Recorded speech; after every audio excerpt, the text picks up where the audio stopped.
So before you invest in a commercial cleaning franchise, there are 5 important things that you need to know. Number 1, you need to research the franchise. You need to know exactly what you're getting, and you can do this by visiting their website, calling the franchise, and actually ask what you'll be receiving for your investment. Number 2, you need to know the associated costs. There are going to be a lot of finder's fees, royalty fees, insurance fees, and if you're not careful, these fees can sink your business in the long term.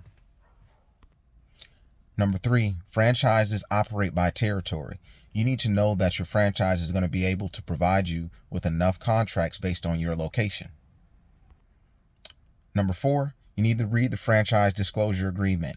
There's a lot of fine print in there, and if you're not careful, it could destroy your business in the future. And number 5, you need to actually talk to a franchise owner, someone who has experience in the commercial cleaning space, and they'll tell you exactly what you need to know. Like and follow for more information.